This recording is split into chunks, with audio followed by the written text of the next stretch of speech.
Hey, welcome to episode 78 of the Gig Life podcast. I'm your host, Stevie Taylor. Now, before we chat to Emma Pask, I just wanted to remind you that you can subscribe to the Gig Life podcast. Go to thegiglifepodcast.com, scroll to the bottom of the first page and click on that red button. Pick your favourite podcast app and hit that subscribe button. You can even set it to automatic download, so all those new episodes get delivered straight to your app. Also, if you dig the Gig Life podcast, please share it. Share it with your friends, share it on your socials or whatever. Also, the Gig Life podcast is free. You don't have to pay anything ever. But if you find the value in the Gig Life podcast, you can donate. Go to thegiglifepodcast.com and click on the donate button. You can give as little or as much as you like.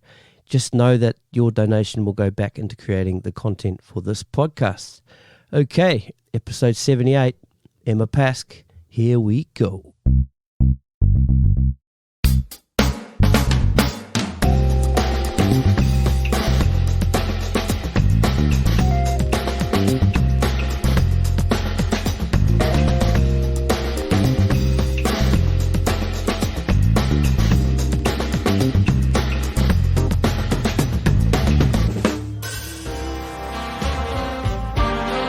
Still thin peaks for the reeds. I see the road. I see that road that leads me back to you. Oh,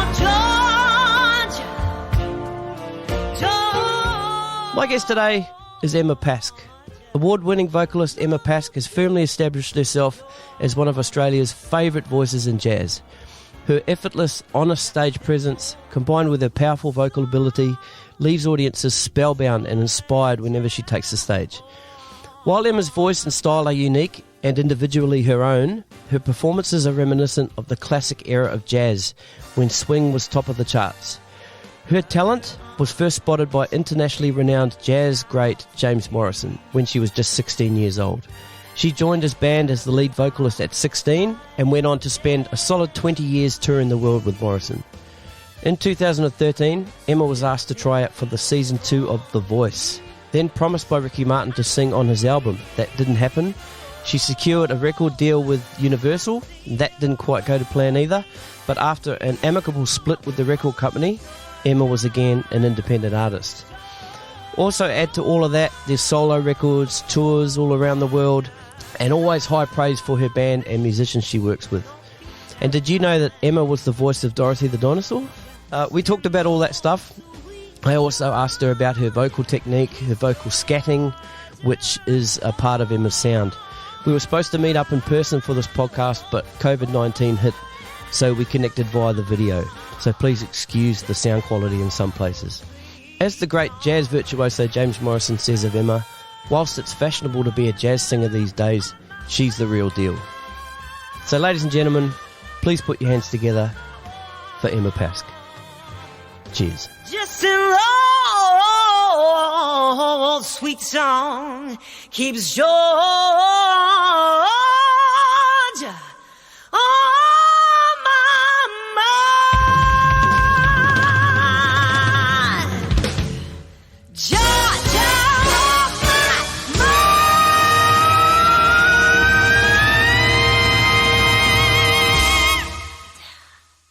I think we're rolling. Welcome to the. I'll try that again. I think we're rolling. I think we're rolling. Welcome to the Gig Life podcast, Emma Pask. Thanks. So was that the Giggle Life podcast? Is that what I said? The Giggle Life podcast. I feel like it's going to be the Giggle Life podcast. How you going? Good, mate. Cheers. Here we go. Oh, yep. Cheers to you. Yep. Yep. Awesome. But no one can see what we're doing. But no, we're cheersing. Yeah, I got a beer and Emma's got a wine. So we're in the midst of this whole COVID-19 thing. Yeah, heavy. It is heavy. Can you tell us the impact that that's had on your career, your work? I'm glad we've got this red wine and beer. You've got a beer? I've got a beer. Yeah. Not that it's my crux. I don't need to lean on alcohol. But yeah, well, gosh, the effect. I mean, now we're sort of, a couple of weeks in, aren't we, really, to our Australian awareness yep. as a country. So if I'm honest with you, a couple of weeks ago when it first happened, and, you know, you speak to your agent that day and it's like, hang on a minute, everything's, whoa, there's something heavy going on, you know. Excuse me. And then all your gigs and everything that you've got lined up for the next at least few months, and then even things into December that we'd sort of locked down, have all either been postponed or cancelled. And it was just like this whirlwind panic. And I really have to admit that, honestly. It was like the weight of the world. Like, you took on so much in a matter of 48 hours of learning. It was like, you know, selfishly, immediately your own thing affected you because you're being told that you can't work, there's no gigs. And then you know, as more information comes to you by the minute or the hour, you're finding out what a global pandemic this is and how many people are suffering. Yeah. And then you're thinking about your own work, but then you're thinking about your mates who may not be, you know, as set up or as secure as others, and this whole ricochet effect. And so it was just so heavy, and it is still so heavy. I don't mean at all it's not heavy still, but I think just the amount of time that's passed in the last 2 weeks, and you've realised that you can't control it, so you've actually got to let go. Yeah. Which is really bizarre. Yeah, and that's something I've done. We were talking the other day, and you said that you ended up seeing that post I had on Facebook. I had a bit of a breakdown. Yeah, right. Yeah, but for me it was like I'm cool with telling people that I'm not doing okay, and I kind of posted that on my social media. I think that's great. And during that time, I was really, really struggling with the whole thing. My kids, my family, didn't know what was happening with my work, with my wife's work, that kind of thing. And then just reading too much and going down these rabbit holes, and it really, really messed me up. But I found, almost a week and a half after that happened for me, I'm in a kind of cool place with it now. You know, it's still fucked up. Interesting. It's still messed totally up. Fucked up. Yeah. Yeah. It's still heavy as shit. Yeah. Yeah, I hear you. But I think your honesty with that is remarkable. I wish that I'd known you, as in like we were. Yeah. You know, we've only got to know each other in the last week. I wish that we'd known each other, because I certainly would have reached out if, you know, and given you a buzz, because I totally know. Yeah, actually, and it was only really a matter of days ago for me, really, that I had that same thing. It was all overwhelming, and I found myself on the living room floor sobbing. Yeah. And it was just the weight of everything, of everyone, and the weight of the human social shift. And I think, you know, when you and I have spoken recently, you know, I'm not good with change. I'm really not good with taking change fast, and so it was all a bit too much. And yeah, just the worry and about everyone and everything kind of really, it's you've got to talk about it. You've got to talk about it. Totally. And I got heaps of people reach out, and that was awesome. And a lot of those people reached out saying, actually, man, I need someone to talk to. So, totally. I got on a couple of Zoom chats with people and Facebook Messenger chats, and we just kind of talked it through, and it was cool, man. Yeah. You know, it was. But connection is everything, isn't it? The connection with people, and the time that this, like we said, you know, you can't actually. There's so much we can't control about this and what's going on. There's things that you can. I mean, sure, worry about the things that are in your control and work on what you can. But the things that are out of your control, you just can't. You can't do anything about it, and so that connection with people is, it's really, really awesome. I rely on that too. I want to be there for as many people as I can, but then like you said, I actually need to go, oh guys, I'm having a bit of a moment. I need to talk about this. Yeah. And And the thing that got me too was only recently someone had posted something on Facebook or something about a gig that we did, and I went, oh, and when are you working, blah, blah, blah. And I thought, oh, well, we'll see you on the next gig. And my heart just went like, oh, the next gig. Oh, God. And I just realised how much I already now am missing my band and my boys and the girls and the people that I work with. I thought, shit, when's it going to be that we can do what we do and what we love so much? Like, how long is it going to be? I know I don't want to sound like an alarmist or a dramatist, but it's heavy. It's actually, if it is 6 months, that's 6 months. It's a long time to not be with your band and your people, you know, that physicality and that creativity and that thing that we get to do together, you know, which we get so much joy out of. The reason we do what we do. Yeah, totally. It's sad. It was cool. A couple of weeks ago, you and Phil Stack did that live feed, Facebook video thing. That was cool. That was really cool. And there's, and there's a lot of that sort of stuff going on now too, which is cool. So if you're sitting there is home a lot of that, yeah, sitting home on a Friday. I get it. It's cool. Yeah. It's a necessity, you know. Like that was right at the sort of start of it coming down. I just called Stacky and said, like, I said, mate, and that was before the time, you know, it was when we were kind of allowed, or we, you know, that line. We're all not even really sure what we're supposed to do, what we can or can't do. I know what you're saying, but it was before the line of you can go to your mate's place, you know, like keep your social distance, but you could go. So I said to Phil, I don't know what to do, and all I want to do is sing, and I want to play with you. And he was like, yeah, I want to play. And I said, and then I want to selfishly sing for myself, you know, but I want to sing for anyone else out there who's saying to me, can you do this, or we miss you, or whatever. So it's like, oh yeah. And then just that thing of, like I say, that hit with your mates, you know, to make music or to have that feeling you get when you play. And I just said, oh, you know, let's do it. And Phil, it was the first time both of us had actually done that ever, really, I think. Phil certainly wasn't. He'll tell you he's not the most tech savvy of guys. He was like, oh, how do we do it? Okay, yeah, cool, all right.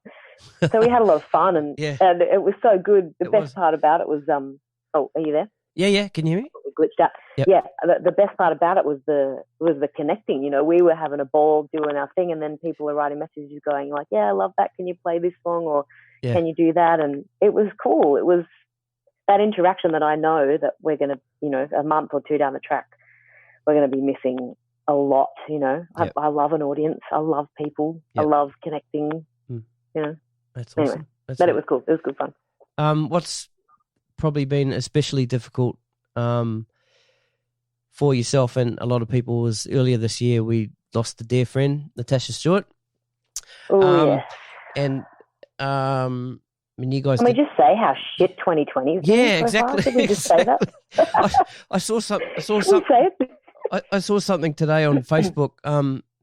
Who feels ripped off if they purchased a 2020 daily planner or monthly planner?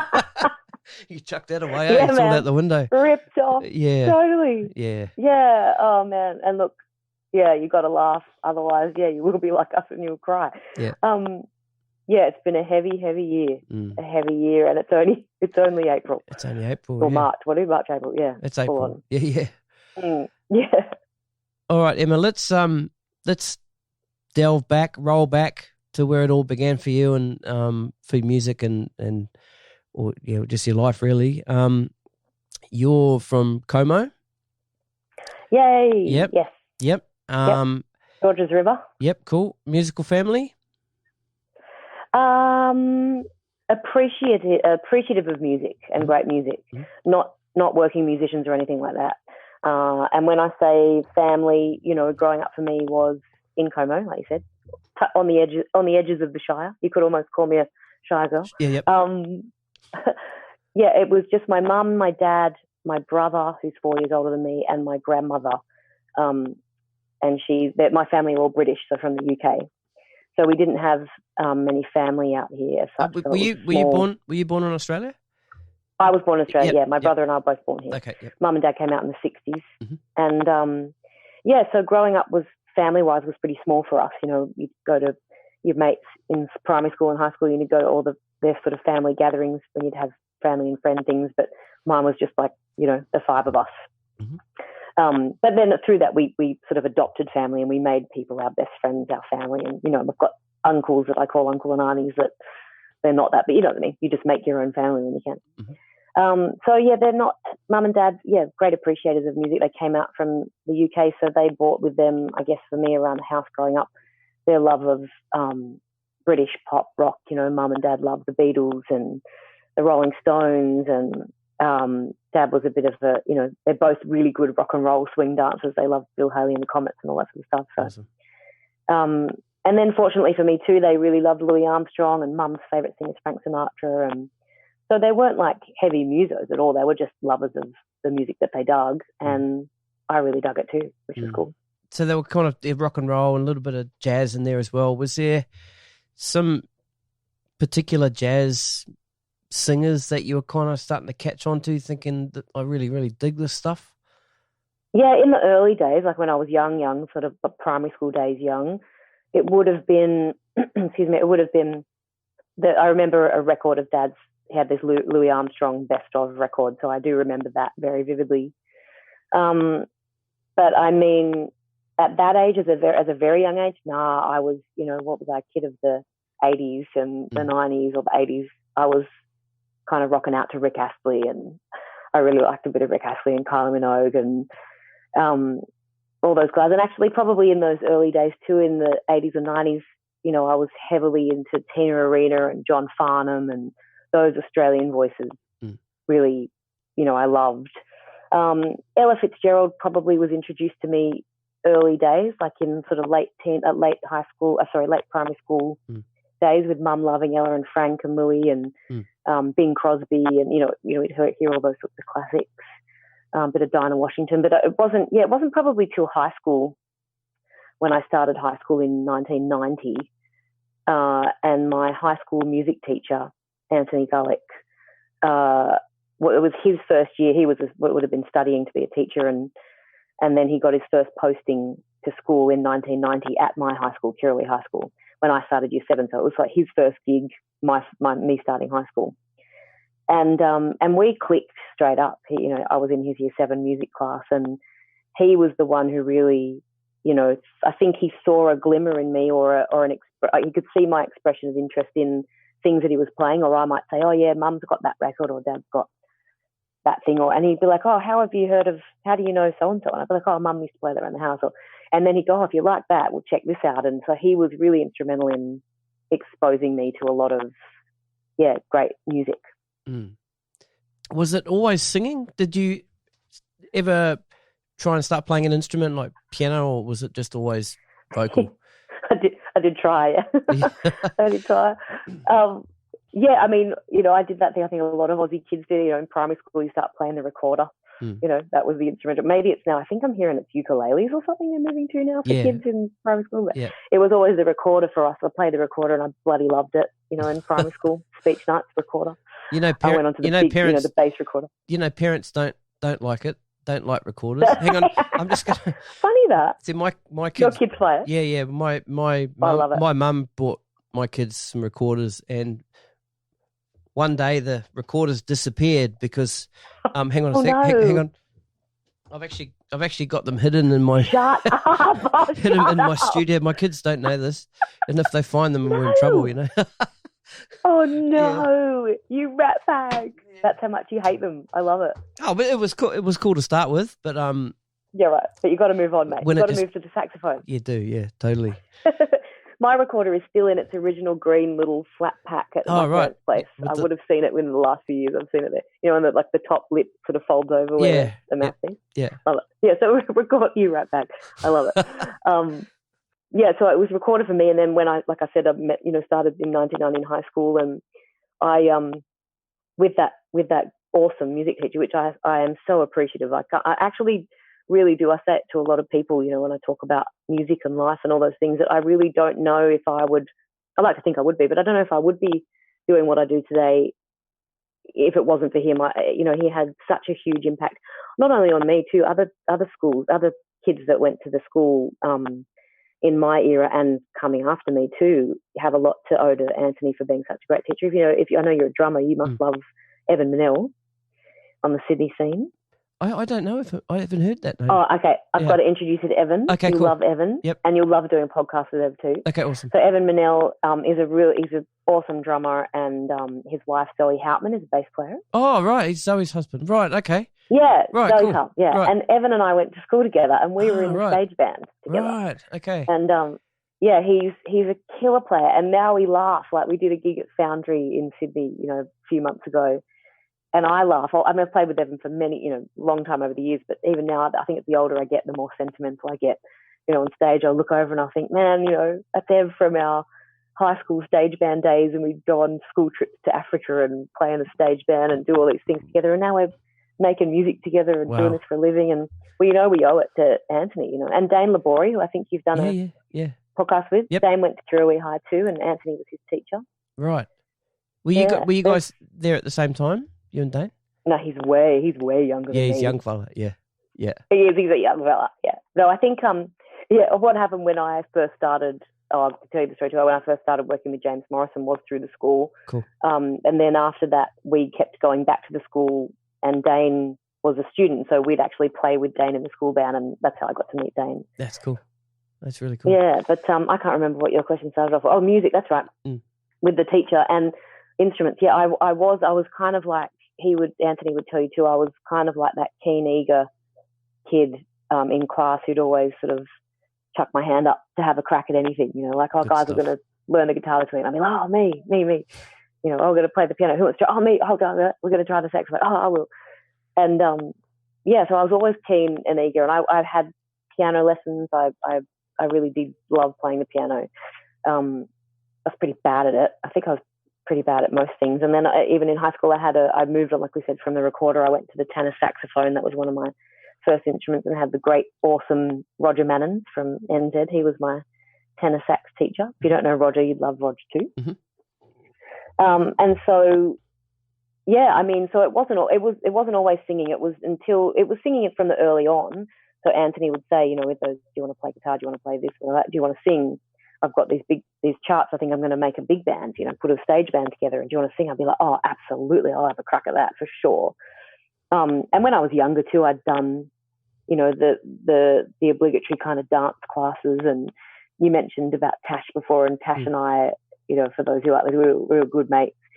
You know, back in our early days, before we knew each other, we both went to the Johnny Young Talent School. And, you know, you do your singing class, your tap class, your drama class, and whatever else. And so I was always just really passionate about, I used to love tap dancing. I was really passionate about rhythm and all that sort of stuff. So, yeah, for me, it was an eclectic mix of everything. I was so fortunate to be exposed to everything, I guess. And then when I was exposed or offered, you know, to sing, I remember that first rehearsal. It was like, okay, we're going to meet Monday afternoon, 3:30 in the school hall. And I've got I remember him saying to me, we've got this big band chart, and it's, I'm pretty sure it was, I have to say, I'm sure it was 1990. I should check when it was out, because it was around, if my memory serves me correctly, it was around that time that Harry Connick Jr. kind of hit the scene with his big band. Right. And he had this arrangement of It Had to Be You, which, you know, it's an old standard, but Harry had done and we had that exact arrangement.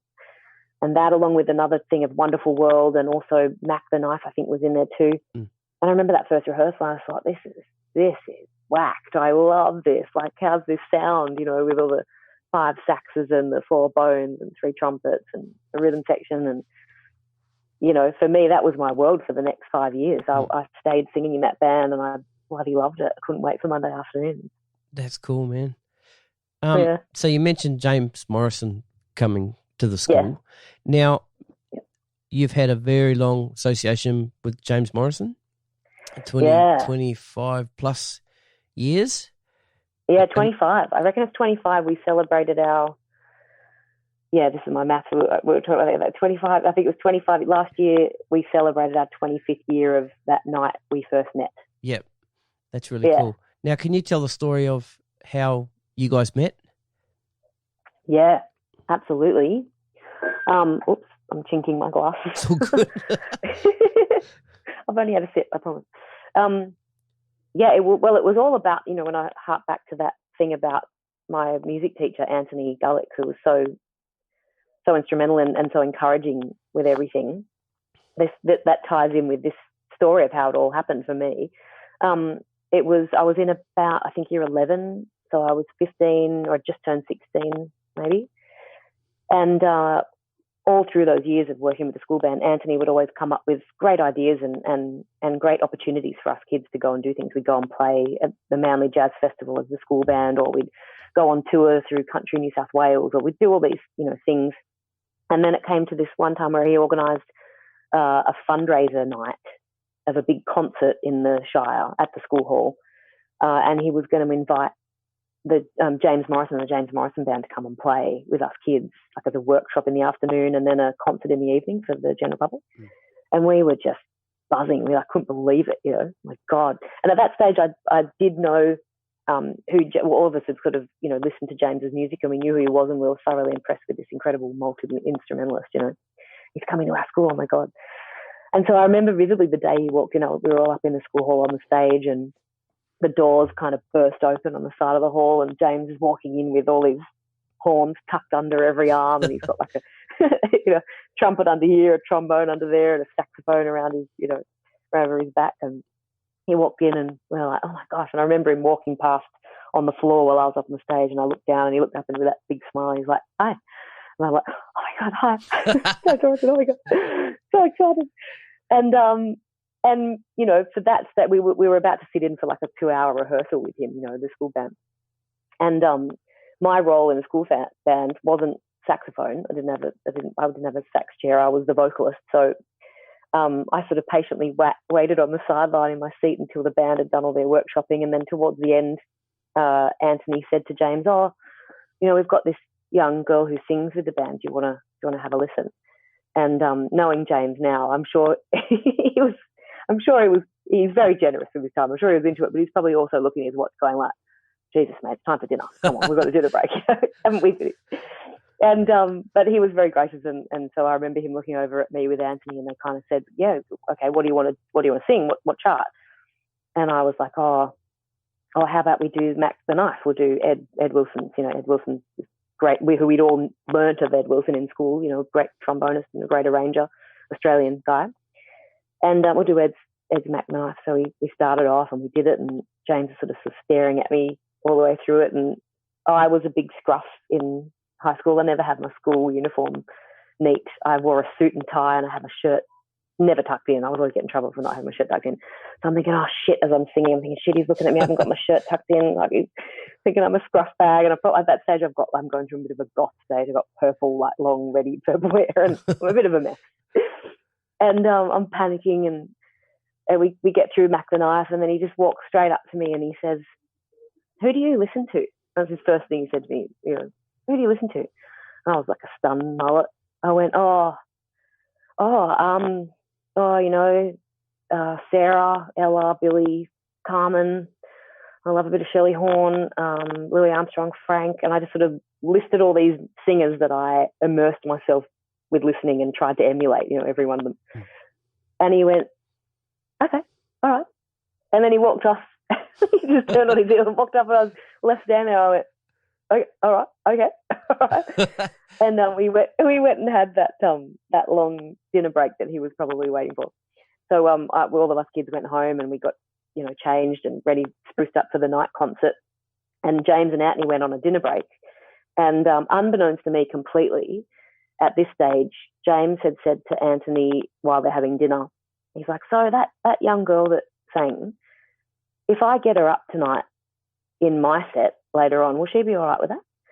And Anthony, knowing me so well, totally knows that I would have shat my pants. I would have been so nervous. He knows I would have freaked out. Anthony went, yep, no, she'll be great. Yeah, no, do it. Awesome. Knowing that I knew nothing about singing with a small group or anything like that. Like, I knew my big band charts. I didn't know anything about small group combo. Anyway, so unbeknownst to me, I'm at home getting dressed, spruced up, come back to the concert. We do the first half of the show, and we have the interval. And then in the break, all of us school kids are sitting in the back of the hall, and we're watching the James Morrison show. And this was like James Morrison, John Morrison on the drums, his brother, Jonathan Swartz on the bass, Tom Baker on the saxophone, American saxophonist, who was just no longer with us, but just an absolute legend, and Dave Coulton on the guitar. And they were playing, and it was just like, man, this is heavy, awesome stuff. And like halfway through the set, we're probably at the back of the hall, and we're being a bit mischievous and everything. Anyway, so unbeknownst to me, he stops and he starts talking to the audience, and he says, we met these school kids, blah, blah, blah, stuff, and he puts his hand over the lights, and he said, I just want to see if Emma's still out there in the audience. And that was it. It was like the whole, that moment when you think like the whole room's gone silent, there's like a spotlight on you or something. Yeah. And I just like froze, and like all my friends like nudging me going, he's talking about you. I'm like, what? And then he said, yeah, so we'd like to see if Emma's still there, to get her up and come up here. And I remember sort of standing up from my chair, and I'm walking down the aisle of the hall, and I'm thinking, holy guacamole, what am I gonna do here? Shit, I don't know what to do. Oh my God. And I'm walking up, everything in my body was just frozen, and I'm walking up and everyone's clapping, and you're looking at people in the board. I'm thinking, oh shit. So we get up on the stage and James says, oh cool. So it's all fun for him, he's laughing. He says, yes, oh cool. What do you want to do in front of 800 people or something? What do you want to do? And I went, oh, I don't know. What do you think? And he said, well, what do you know? What do you want to do? And I said, oh, I don't know. I lost it. And he said, well, what's the song that you do with your band? What's something you do with the school band? And I said, God Bless a Child. God Bless a Child. It's written by Billie Holiday, a beautiful ballad. And he says, great, all right, yep, let's do that one. What key do you do it in? And again, I froze. I'm like, what key? Oh. And I was just so, I just didn't know these things. I didn't know these things were important then, and I just didn't know, Yep. So Dave Colton was lovely. I leant over to Dave, and Dave just saved me straight away. He's like, played a little bit of the melody, and he said, if you're going to do it in B flat, we'll do it in B flat. Okay, B flat. All right, cool.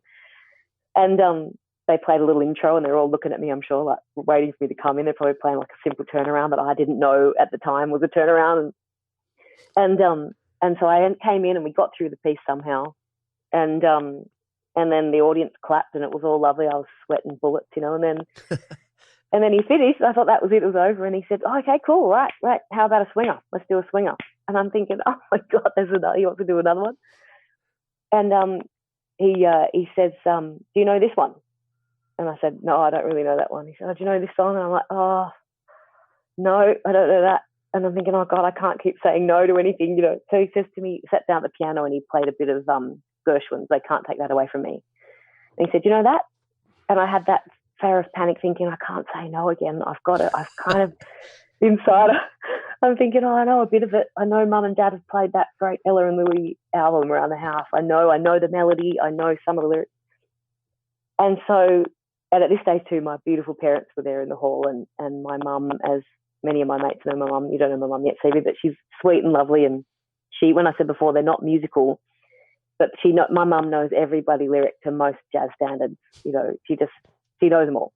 So she's my go-to for things. So she looked up at me from about the fourth row. She's so shy. She looked up at me from the fourth row on stage, and she's panicking just as much as me. And she's like mouthing to me, you don't know that one. I'm like, yeah, no, I don't know that. I know I don't know. And no word of a lie, she helped me through that by miming and sort of lip syncing the words with me sort of a bit ahead of time, and making the thing like the way you wear your hat, the way you sip your tea, the way you hold your knife, like doing all the actions, So like as quietly and inconspicuously as you could, she held me through it, and yeah, we somehow got through it, and that was the end of the night. And yeah, I learnt so much in the space of 20 minutes. Yeah.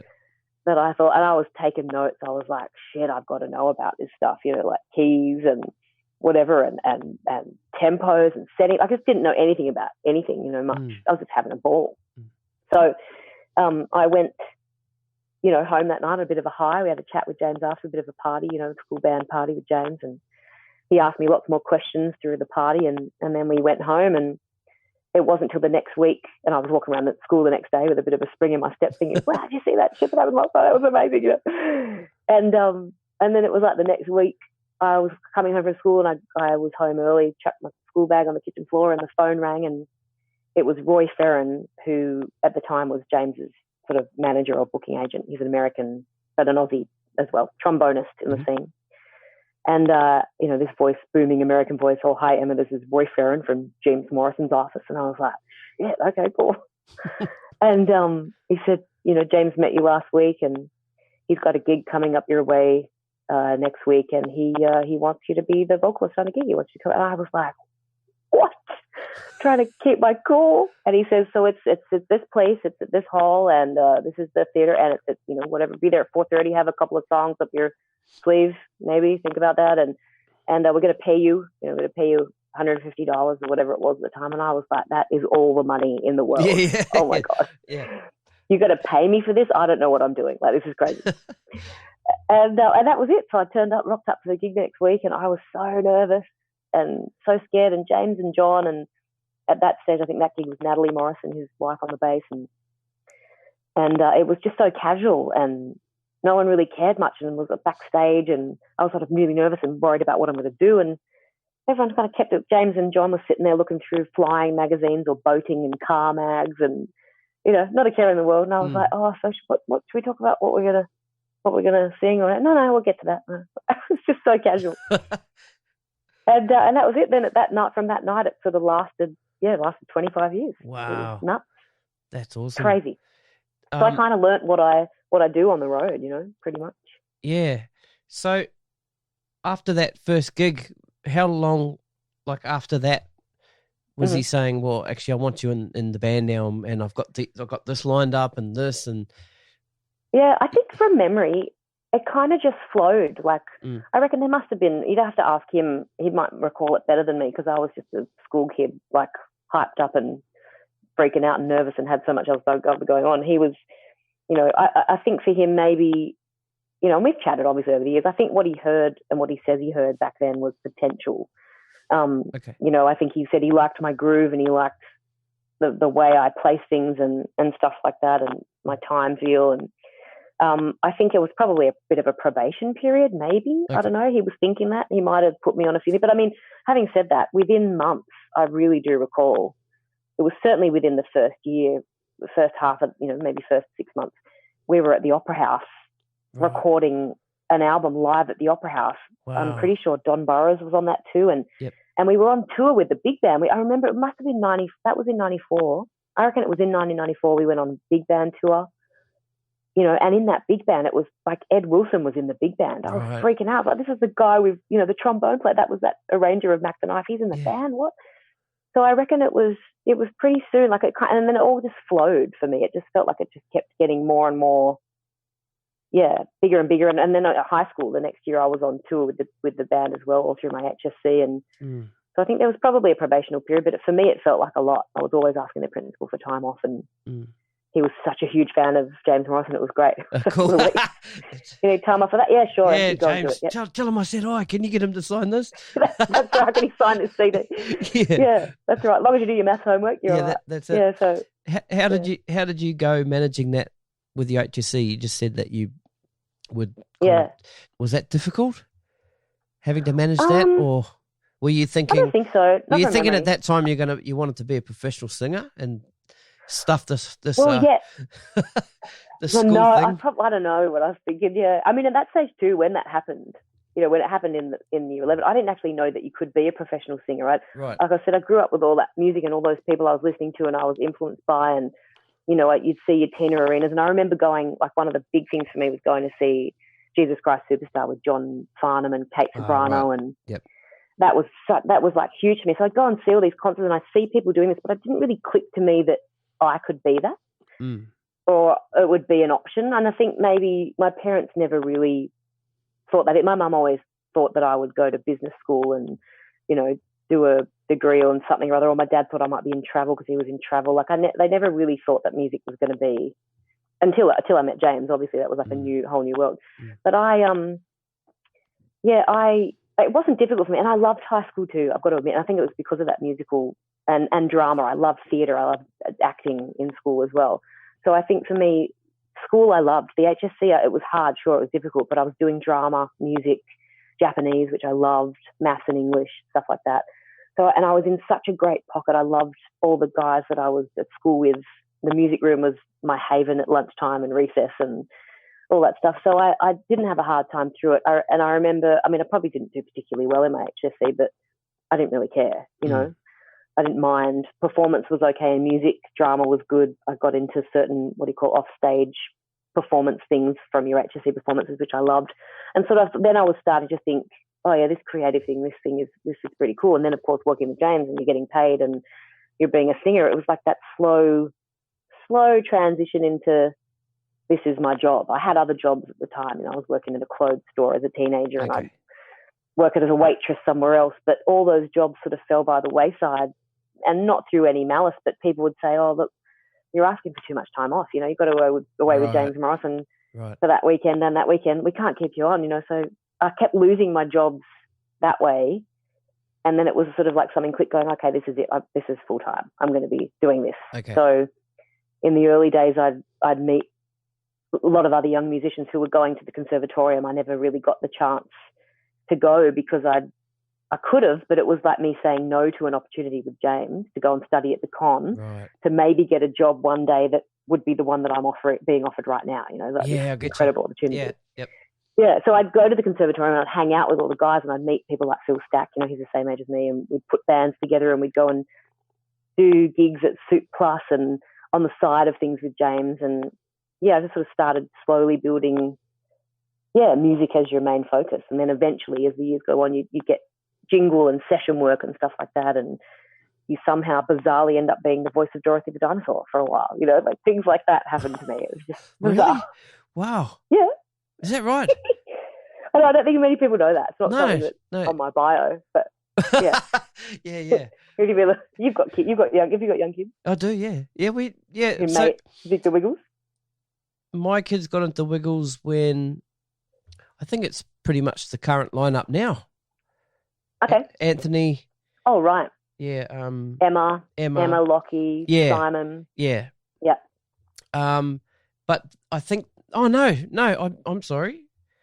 Jeff was there. Jeff, yeah. They all the original guys were still there. Oh, sorry. I think Greg had left at that stage. Oh, he'd have left. Yep. Right. Okay. Right. Yeah, you would have had Sam around then. Sam, another that's good the mate one. of mine, Sam. That's the one. Yeah, cool. I mean, stuff like that.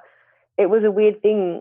I'd be in those early days of, you know, you start working with James Morrison and it opens up this world of you know, opportunity for you. It's incredible. Yeah. And I still feel, and I did feel, and I felt for a very long time, you know, very unworthy of having the position that I had. It was like, because I really didn't know, I hadn't studied hard. I didn't know what it was like to be a lead vocalist, or, you know, I'd missed the intros. I'd missed the turnaround that the guys are playing. You know, I couldn't hear a simple 365 or something like that. And I just wasn't on. And for a long time, I mean, whatever I learned and whatever I messed up, I tried to find out, like, you know, and saying, throwing it back to like learning a key. Yep. What key I just made that was like my mission. I was like, I've got to find out what key I sing every song, and I want to be prepared, and I don't want to mess anyone up. I want everyone to be cool, you know, like. And so I'd make notes along the way, and I'd study and I'd try as hard as I could to learn. And that felt for me like a long process, you know. I loved every minute of it, but I always felt really unworthy of a lot of things. But so you'd get offered things from people, and you'd meet people, and you think, oh, I don't know if I could do that. Or, you know, maybe you think I'm a bit better than I am, or I don't know. And so I used to go on the Bert Newton show back in those days. You know, they'd ask you to come on down in Melbourne. They'd fly you down, and you'd sing a song with. I met wonderful John Foreman, you know, on piano, and I loved John. Was great. He was great. We'd do some things there, and one of those shows, the Wiggles were starting out. It must have been, they're around 20, 25 years too, I reckon, since they started. Yep. So they were there. Anthony was there with all of them, and we were on the same show. And I remember being in the makeup chair or something, and Anthony kind of going to me, oh, you know, who are you and what do you do? And we just heard your sound check, and this sounds cool. You're a jazz singer. And I'm like, oh, yeah, you know. And I didn't really know who they were that much at that stage. And Anthony said to me, so do you have like a high kind of soprano, high-pitched kind of voice? And I went, no, I don't think so. Not really. No, I'm kind of like more of a low soprano, like an alto contralto, you know.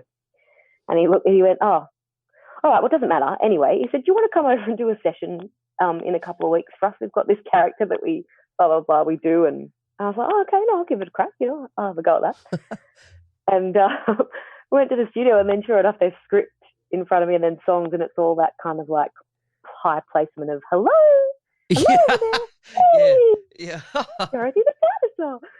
And I did it, and it was great fun. I loved it, and it was incorporating acting, you know, which I had a love of from a very young age, and never got that opportunity to go to NIDA. I auditioned and tried, but you know, I was working with James at the time, and it never turned out. And so it was kind of like a really fun project, and they still use all that stuff I did with them years ago. That you hear me on the telly every now and again on the morning. They'll, you know, copy and paste the vocal or whatever. And so yeah, that came along quite a few years friendship, and I'm still great mates with all the guys now. And bizarre. That's cool. Who would have thought? That's cool. What about cover bands? Did you, when there was a break from James or something like that, did you ever find yourself in like a pop rock cover band? No. I never. No, not from like not wanting to or anything, but I guess it never really came about. Like, you know, I've said to you before, hanging out with the guys that I hung out, we'd put sort of jazz combos together, and we'd do something. I mean, I'd love it. I loved, as the older I got and through that high school through the high school years ending and then going into working with James, and the more people that you'd meet and the more musicians you'd meet, I was exposed to more Australian music and, you know, starting to love that. I'd go to festivals and I'd hear bands like Dig, you know, with Cameron Undy at the helm, who's a great mate of mine now, and a band called Banana, which another really awesome Aussie vocalist called Lily Dior fronted, with Pete Zogafakis on guitar, and they were kind of like funk groove bands, and I loved it all, but I never thought that I was, you know, suited to it, or, you know, I never really had the opportunity, I guess, to do it. So I was just more focused on swinging out with people like, you know, Phil Stack and Ben Roston, and Steve Payton was one of the first trios that we formed, and we play at Soup Plus, and just that was that kind of ground too for while you're working with James. Like I said, I didn't really know much, you know, in the early days. It was groundwork for me to hang with these guys and make music, and we'd play standards. So I was kind of learning the repertoire and having little clubs around Sydney to sort of, you know, practice it out at. I, you know, met some other great guys, Darren Archer, keyboard player, Matt Keegan, Dave Goodman on the drums, and we'd form bands, and we'd do sort of, you know, we'd cover all the sort of modern jazz that we were hearing that we loved at the time, and we'd sort of transcribe stuff, and we'd play gigs in cafes in King's Cross. And Dave Goodman, I remember him asking me, do you know Dave Goodman, drummer? Yeah. He's fab. He's a good mate too. I remember for his recital at the con, he asked me to do some transcription of a standard that Betty Carter had done, and for me that was like, Betty Carter's this, you know, heavyweight bop jazz goddess, you know, and I felt so out of my depth, but I loved it. I loved, you know, giving it a crack. So for me, it was always, I loved listening to it, loved listening to groove and funk and pop and rock. It was always all around me. But when it came to singing, I was kind of always, doing swinging groovy stuff. Speaking of Dave Goodman, I remember something, I just tickled a memory then. Yeah, I love that. Trying to think how many years ago it would have been. My youngest daughter would have still been, she was still in the pram, so that would have been maybe 5 or 6 years ago. 5 years ago, I reckon. Okay. Yeah. You played at me? Yep. Oh. You played at a Christmas gig in Hyde Park. Oh, beautiful, yeah. Dave was playing drums. Oh, yeah. Nice. And it's funny you mentioned the Wiggles before, because I think before or after you played, Greg Page had a little thing. He had a show. I do remember. And High Five were on that as well. And because we'd gone and just, the kids wanted to see High Five live. And when we got you there, mean they weren't coming to hear us? I'm kidding. Of course. I'm Totally. Kidding. Of course, I know you. Yeah, Mark, can you take me to hear that? We're going to go see Emma Pask band first, and then we'll see. Yeah. We'll see the kids show. Yeah. Yeah. I just remember seeing you, because when we first got there, you were playing, and I. Oh man, that's really funny. Yeah. Just on the High Five thing, the kids wanted to see High Five, but we got there, and that had a complete lineup change. So that was it. We watched 1 or 2 songs and then we left. We were mortified. Oh man, was it? They didn't have Nathan Foley in there. No, he was left. No, he was long gone. Oh, yeah. He was the energy of that group. Let's be honest. Yeah. When did you record your first solo album? How far into? It was pretty soon. Okay. I reckon it was around. Not pretty soon. The first recording I did was that live at the Opera House, but that was just a live gig. It was probably around 2000, I think, so maybe 5 years into it. I think from memory, it might have been 98, 2000. I'm a bit crap at remembering dates. It was James had sort of started a record company back in the day, and he wanted to do a big band record with strings, big band album with strings. So I was completely out of my depth and loved it. In what way? What do you mean? Well, I'd never recorded. I'd never really done. I'd never recorded. I didn't really know the ins and outs of recording. Maybe in those days I might have. I don't even know if I was doing sessions in those first few years. Like I said, with that stuff, you'd get jingles and stuff. But that was kind of further down the track, I think. It was, and certainly nothing of mine. Like I'd never recorded my own album. It was a lot of pressure too, and it was a heavyweight lineup. All these, heavy cats that was so great. And I think it's where I first met, I want to say it's where I first met Kevin Hunt, who's now my partner in crime. I feel like it was the first time Kevin and I really met. He was playing piano on the album, and it was big band and strings. Judy Bailey, who's incredible musician. She arranged some of the strings for us. And I was overwhelmed. I loved it. I completely loved it, but I was overwhelmed, and I felt I had a lot of pressure on, getting it right, so to speak, and with not really knowing what you're doing. And right. Also too, I think for me, if I look back, like I said to you before, like the older I get, the more I reminisce and sentimental I get. I think I'm way more comfortable with me and who I am now. But in those early days, because it was something that I didn't really go for, as in I didn't strive to be this singer or this thing, or that's what I knew I wanted to be and do. I kind of was offered this incredible opportunity, and I took it. And I felt, like I said to you, I felt like I was learning all the way. I felt a lot of pressure because you suddenly, I don't know, I don't know what people are going to think when I listen to it, but it's certainly not a woe is me story. I'm not meaning for sympathy or anything, but I'm just trying to express how I felt. Yep. I felt because of the weight of the weight that brings when James Morrison, someone who is such an incredibly talented musician, puts his arm out and says, "Ladies and gentlemen, welcome to the stage, Our Lady of Song, Emma Pask." That sense of, oh, she must be amazing, or she must, Right. And I'm like, I'm just in the early days, just starting out. I felt like I had this sort of, I think maybe I'd probably a bit of fake it till you make it in the early days too. I was insecure, I was worried, and it was through a lack of knowledge, really. I probably felt threatened at times and maybe fudged thinking that I knew something if I didn't, just because maybe people thought I should, that kind of feeling. I don't know if anyone's going like, oh yeah, well, it's just a weird, no, I'm sure only happened to me moment. I'm sure they are. I don't know. So the recording an album for me was again another one of that moment. It's like overwhelming. This is huge. I don't really know if I know what I'm doing here, but I don't know. He wants me to do it. He's asked me. He's got incredible. I'll give it a crack. I'll do my best and see if it's good enough. So that was my first experience, and then the second album we did after that, a few years after that, was a small group quartet thing, and I probably started feeling, as the years went on, I felt a bit more comfortable, and I'd learnt more things, and I had more musicality under my belt, so to speak, and So, but I don't think I've felt anywhere near as centered and settled vocally as I do now. Yep. Like I feel pretty, I'm 42 and I've done a lot in 25 years. Yep. A lot of that, and still currently, is learning, but I feel like I'm in a place vocally where I know my instrument pretty well now, and I know what I'm doing. So it took a long time to get there, though. It really did. It took a long time. And I still. Yeah. Sorry. Oh, sorry. Yeah, I was going to say that second album, was that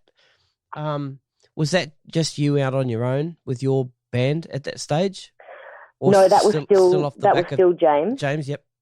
Yeah, it was still another one under his label called This Madness Called Love. So it was James, and we had beautiful Dave Blencorn on the drums. I'd met a new drummer, like we were saying, putting those bands together and working with young guys. Craig Simon was a drummer on the scene, who I met and started playing with him, and Phil Stack. And so I'd say to James, I've got, come and hear me play with Craig Simon, and I really want to put Craig on this album. I think you love Craig. And so I remember James came to the Wine Bank in those days and heard me play with the guys.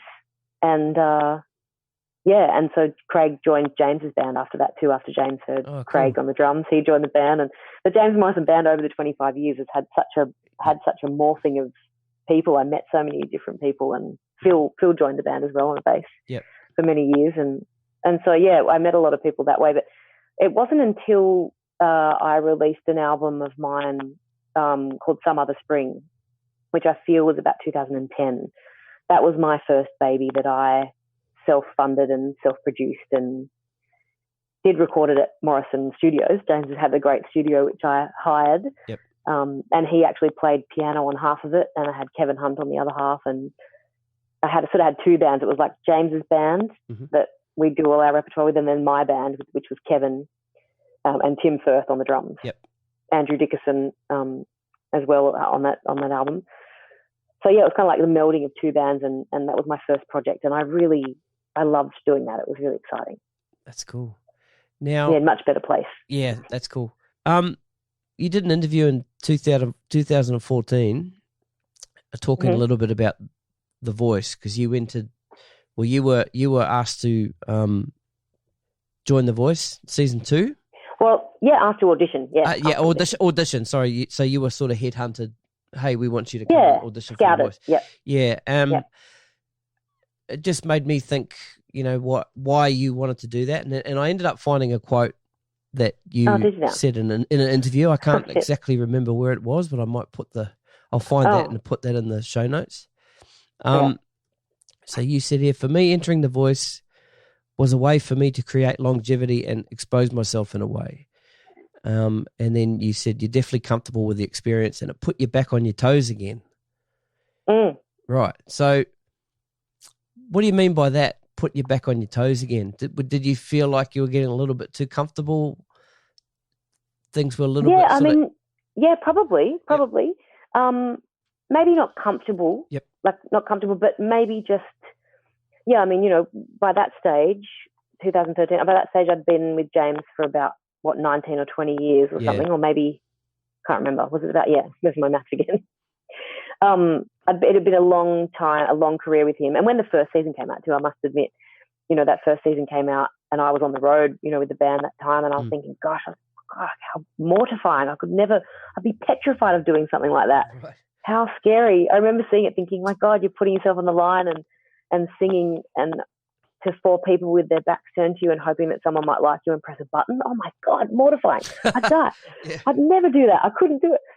And so it was certainly something I wasn't thinking of then. But then, like you said, you get, a couple of people that in the industry were working as producers at the time, and they, it's well known, they ask people, they don't give you any special treatment whatsoever, but they just say to you, hey, do you want to audition? And you go through the same channels as everyone else. You're on an equal playing field. Yep. And I think that's what I dug. Yep.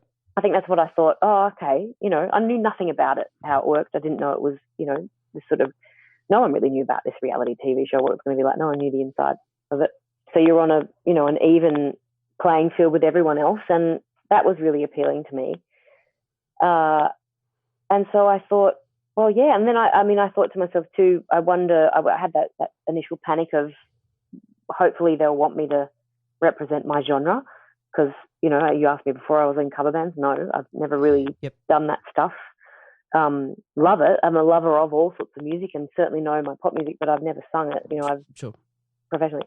Anyway, so I just thought, and then the other thing that came into my mind was, I was saying I never thought I'd do it. And then I thought, well, I have had these incredible 20 years with James, like 20 years, it's a long time.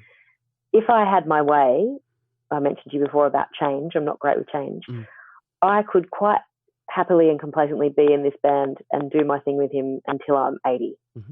I reckon, and they say, as a jazz singer, you don't often hit your peak until you're 60 or 70, and had a couple of marriages and all those things. So, hopefully that's not the case.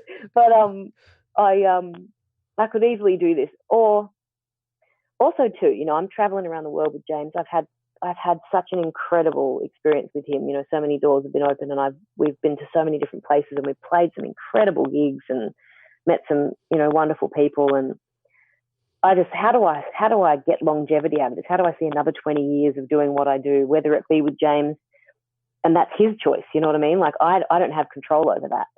If he wants to work with me, I'm lucky and I'm appreciative. If he decides not to, then I'm done. Yep. Not done, but you know what I mean? Then Gotcha. I've got to, this is not the way it should be. I shouldn't rely on that.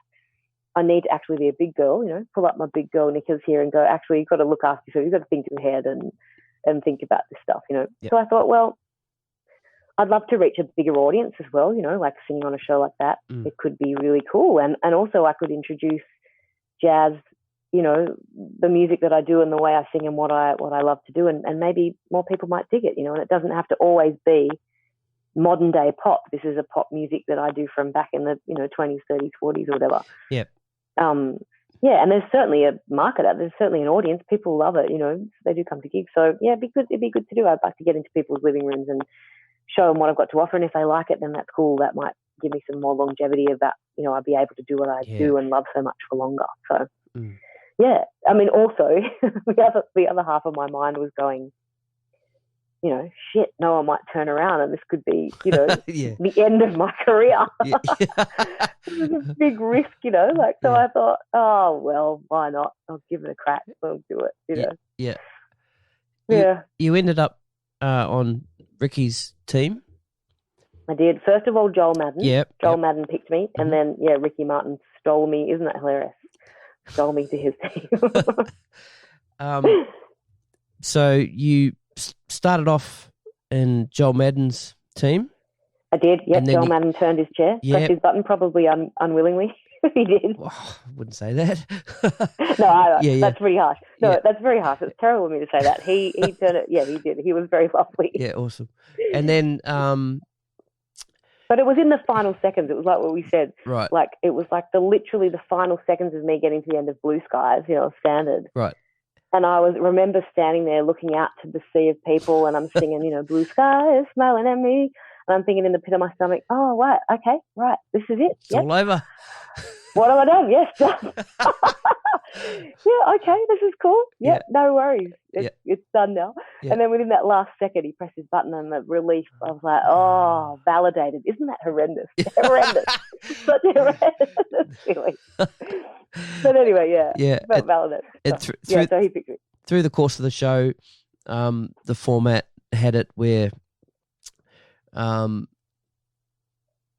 Ricky ended up picking you up on his team.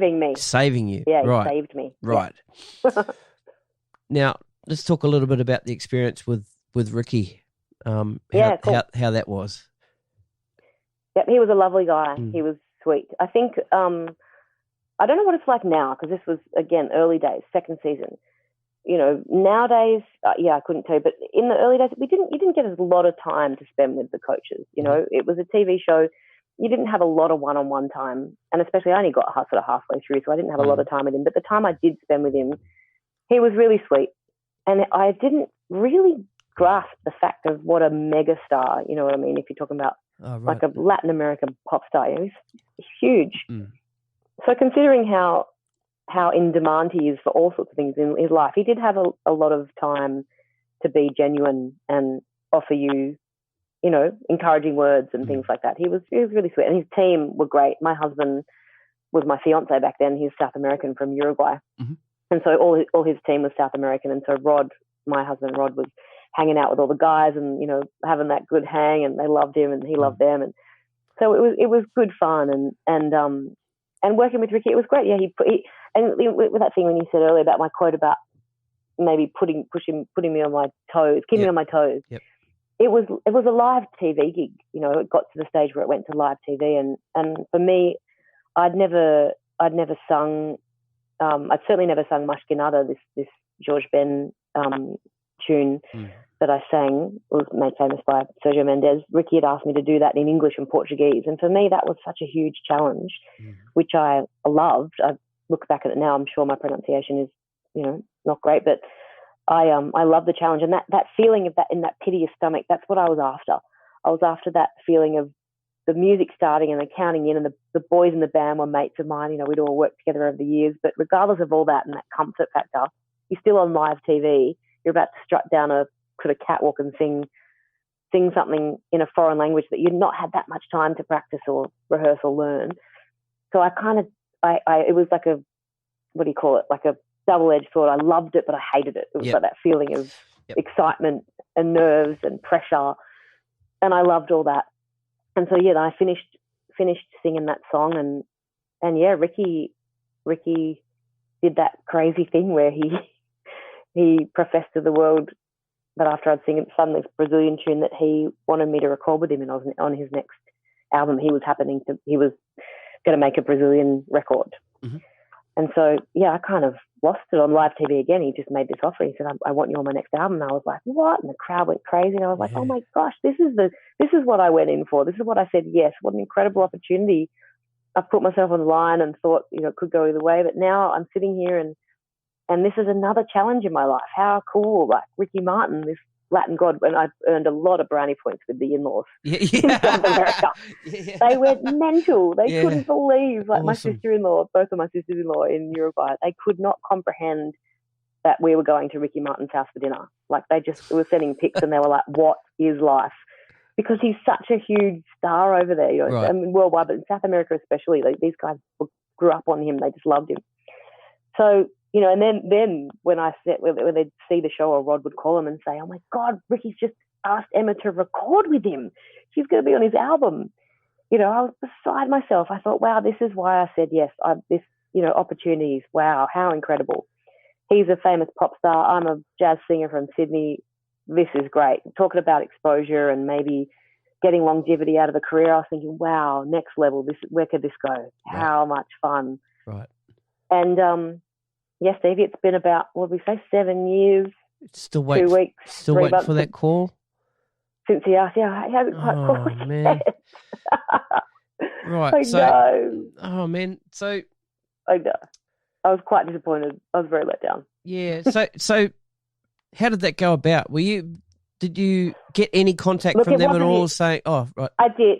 Yeah, it wasn't his fault. It wasn't Okay. his fault personally. You know, now knowing the world of recording industries and record companies, you know, now knowing it more than I did then, I get it. It wasn't his fault, you know, like, man, I was so disappointed. It was 2 years later that I got confirmation that it wasn't happening. I was doing that thing, you know, I do that thing of like, the opportunity had happened and it said it was going to, we finished, go off air, the cameras would stop and Ricky would be like, this is going to be so exciting. And we'd go over to his place for dinner. Like we said, he was down in Bondi, down the road from us, and have us over dinner, and he'd talk about the project. And I'd been booted off the show by now, but he'd say like, he'd play me samples of a track, a Brazilian band that he loved, that he wanted to do it in this vein. And I was like, wow, this is going to be so cool. I can't believe it. And so then he left the country. The show finished. He went back overseas, and I'd keep in touch with his team, who were really lovely. And every now and again, I didn't want to seem like a stalker. Every now and again, I'd drop an email going like, you know, put my hand up, and go, hi guys, it's just remember that, you know, if you want to do that thing, like, I'm here. Hey, just kind of like trying to jog their memory. And I sort of kept in touch every few months, and it'd be like, yep, cool, we'll get to you. And in that time, I just didn't know what was going to happen. I wasn't quite sure. And it was a couple of years down the track. I'd been signed by that stage afterwards with Universal, and I heard sort of 2 years down the track that Sony, his record company at the time, which was a rival of mine that I'd been signed to, had decided not to go ahead with the Brazilian project. So the whole album wasn't going to be made. And I was devastated. But then, like, a few months later, he released a Spanish record, and I was like, oh, dude, maybe I could have done something on that. You know, I was like, oh, come on. But record company realized, politics. Record company politics. It could have been, you know. I certainly didn't think that I would be signed from going on that show. I certainly didn't think I would get a record deal. But yeah, maybe, I don't know. I don't know, Sony, Universal, if they had a satch, or whether it was really Sony just didn't want to do the album, so it sort of fell by the wayside. I was so disappointed though, man. I was just disappointed that, you know, because it seemed like it would be such a cool project and such an incredible opportunity. And I really I moped for a bit longer than I should have on that one. Right. Man, that's killer. All right, let's talk about you signing with Universal then. So how far after the show did you get signed for Universal? Yep. And then what sort of happened from that? Did you do some recordings? Yeah, cool. Yep.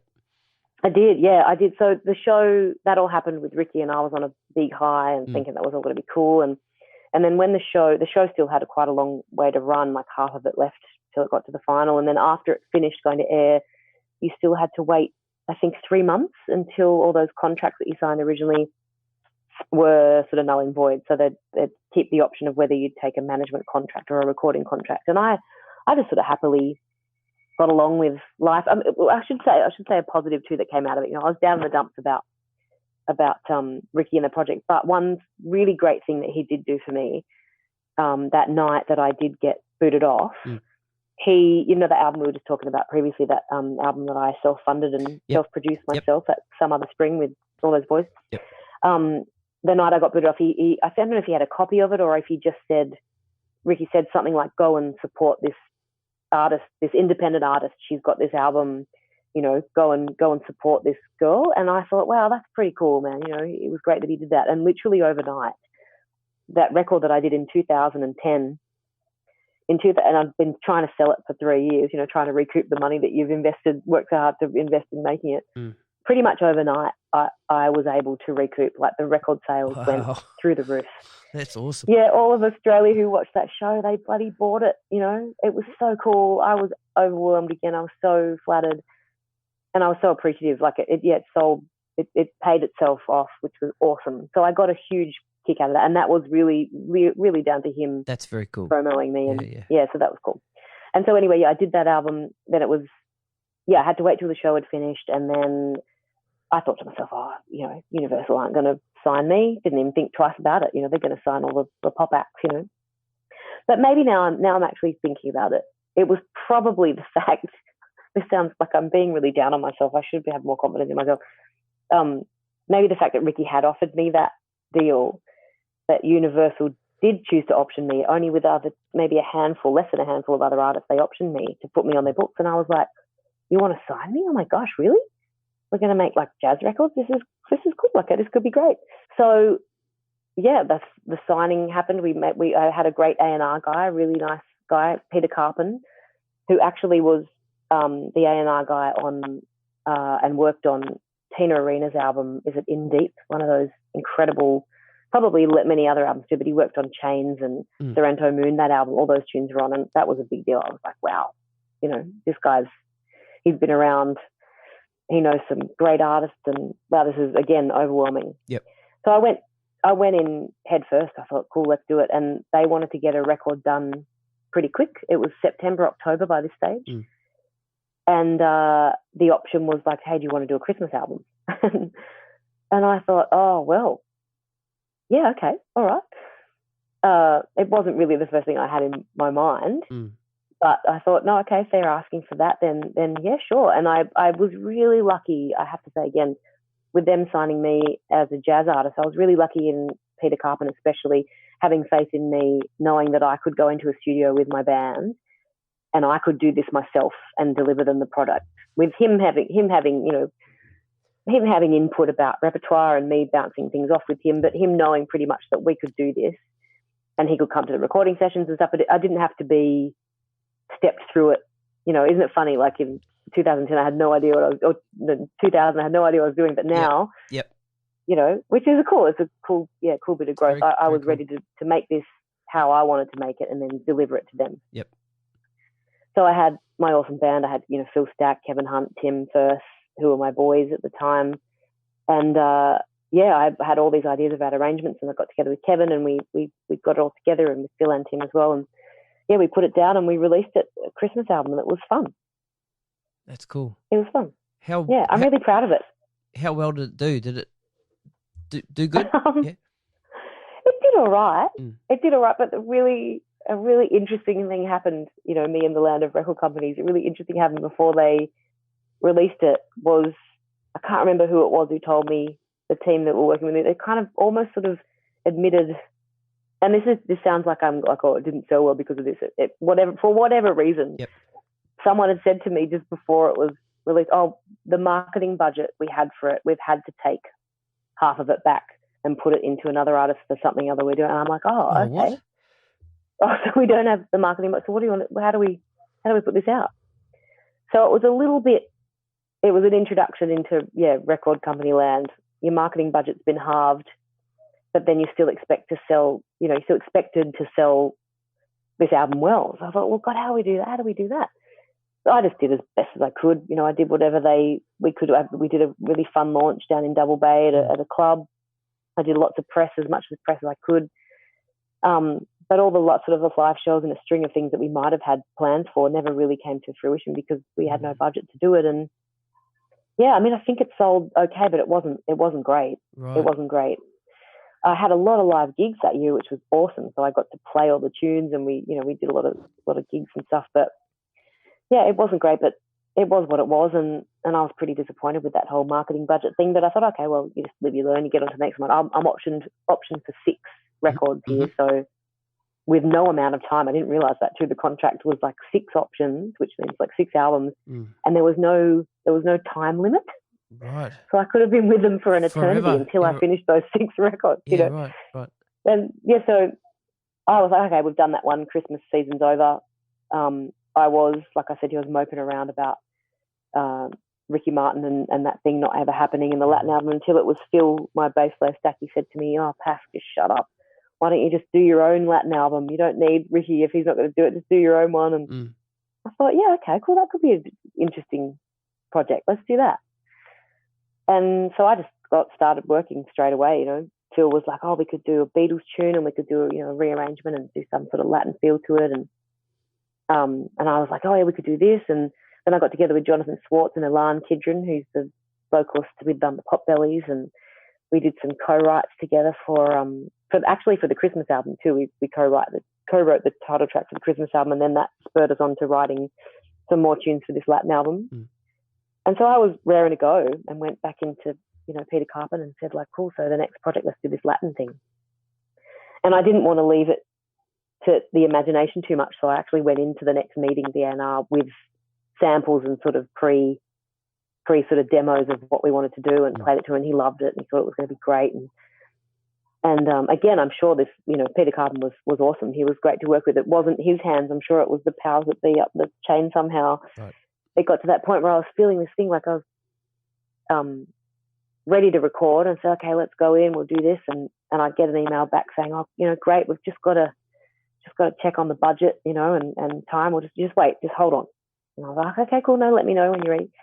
And I'd wait a few months, a few weeks even, and drop another email saying, look, I'm ready to go. How do you feel? What do you think? Oh, I've just been checking with accounts, And I was thinking, oh my God, something's up here. This is weird. And again, being really fortunate through my career of having great connections and meeting some incredible people, I had some ex-record company execs and ex-record company, MDs that were friends of mine. And I kind of reached out to a couple of them saying, this is happening. This feels a bit weird. Like, I'm ready to go on the second record, but I'm getting this response that it feels like I'm sort of being, just sort of put on hold a bit. And they were like, that sounds like they're shelving you. And I was like, what does that mean? Shelving. What's shelving? And I guess it was a term that I learnt, that, these people sign you, record companies sign you up, and they sign these artists, and then I guess it's like they place you on a shelf, and they've got you locked away. You can't do anything else, but they're not necessarily ready to do anything with you because they haven't got the budget or time ready, or not sure what they're going to do. And I was like, wow, this is a thing.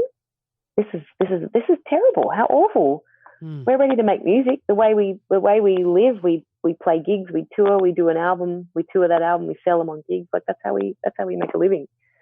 So yeah, it was new to me. So I had really fortunate enough to be these friends that I was getting advice from actually reached out to my A&R guy, with me and them reaching out, sort of just trying to test the waters of what was happening. And sure enough, it kind of was that feeling of like, well, we don't have the green light, so we don't know what to do. So luckily enough, through these conversations of friends sort of helping me out too, they were able to say, look, if you're going to do this, if you're going to shelve Emma, don't, because, she's ready to go. She's ready to go in that studio next week and record the album. She doesn't actually need you guys. It's something that she wants to do and can do. If you're thinking about doing that, don't do it, which they could have easily just said, like, bugger off, we're going to do whatever we want, Yep. But, and I'm sure that's happened to, I shudder to think how many artists that has happened to it, scary. But I was really fortunate. Peter Carpin was awesome. It was a very, very amicable split for me. I was really lucky to kind of go, hey, do you guys want to do this thing? And they were like, look, we do, but we just, I'm like, cool. If you don't, that's cool, because I can go and do this. And, I've been an independent artist. I'm happy to go back there again. Like, this sounds awfully blunt, but it's true. Like, if you're with a record company, the pressure's taken off with you financially. They're going to fund that. They're going to, you're going to have to make it up and work and sell the record to recoup and get the money. But if the funds are up there originally for you, they're ready to go. As an independent artist, that's not the case. You've got to work your butt off and do as many gigs as you can, and maybe ask your dad or your uncle or your grandfather somewhere for a loan. Yep. So for me, it was a treat being with them. And maybe, again, having that door open to opportunity through a record company, you might meet other acts and other things might happen. But at the end of the day, I was like, well, you know, I can do this. I've done it before. I'll do it on my own. If you're not going to, Yeah. if you don't want to do what I'm ready to do, let's call it quits. So luckily, yeah, it was like a amicable split, and signed a piece of paper, me saying like, do I owe you anything? And they're like, no. And I'm like, do you owe me anything? Are we good? Are we all good? And yeah, then it was like this sort of like, see ya, all the best. Oh, that's And awesome. I felt, That's really good.